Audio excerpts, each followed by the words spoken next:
I'm catching up on my old videos. I've done all the ones, because every time someone puts something to Q&A, I write it down in my black book. And I've done all the ones in my black book. And you know you always get these books lying around. I'm now into the new... the Pirate Treasure Book, the old Indiana Jones, X marks the spot. I mean, it's the kind of thing that you'd expect when you open it up to have a treasure map inside it. And sure enough, mine has. Look at that. Hey! I drew that. I'm that sad. So I'm working my way through all the questions you've asked me in the past, and there's two I want to try and answer together. And one is, flicking through my little book here, Lee Westcott said, what would be like for drivers if the backload platforms disappeared?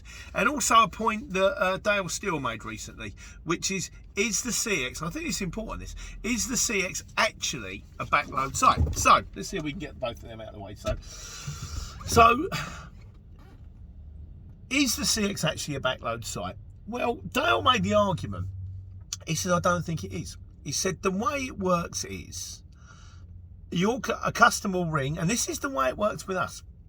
A customer will ring and they say, we need a vehicle going from, let's say they need one going from Oxford to Exeter.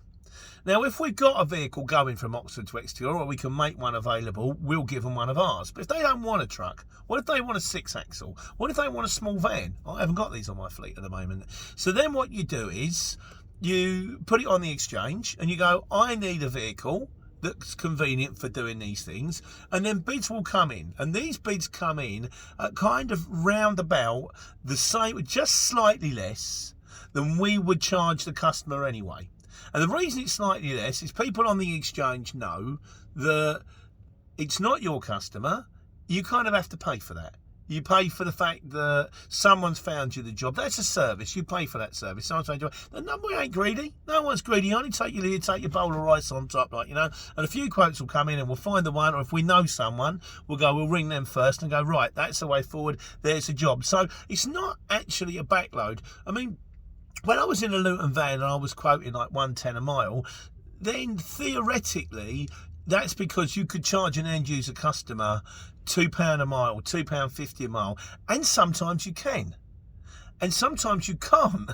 It depends on the end user customer. So the question of whether it's a backload site or not kind of depends on how much money you're getting on your normal trucking day, on your normal daily van day, like, you know.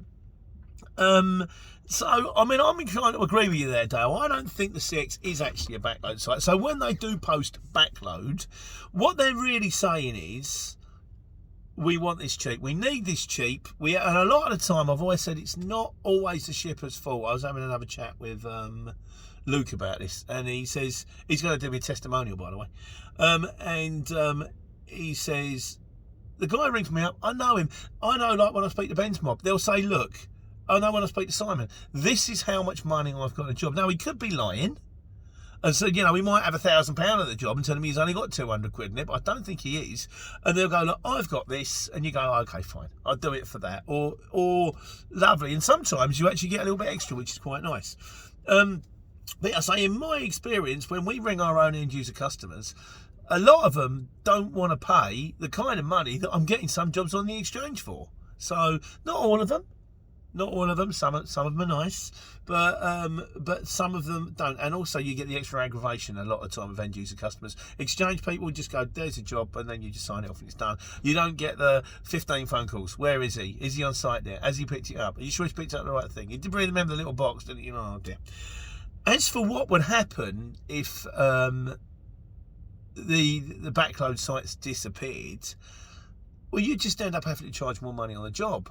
But the thing is, everybody would have to end up charging more money on the jobs because we'd be making an awful lot less money, you know, sort of. Or the only people that would survive would be networks that were big enough that, you know, they could actually drive to where they're going to, and then have another hub there where they could send that driver and pick up. Only big people would survive. Without backload sites, I think it could be it certainly would be a massive struggle for the rest of us. It wouldn't be that tempting. But I don't see that happening because if anything, I would say you're more likely to get more backload sites. The technology's there now. There's a demand for it. I don't know. Who knows what the future will hold? Flying saucers and robots driving lorries. Done one on that. Put that out soon. All right, so that's it. I'm going to do my break and then I'm off. And yeah, I hope that I'm catching up with my little pirate book. Why are pirates mean? Why are pirates mean and nasty? Because they are. Sorry. Take care. Take money.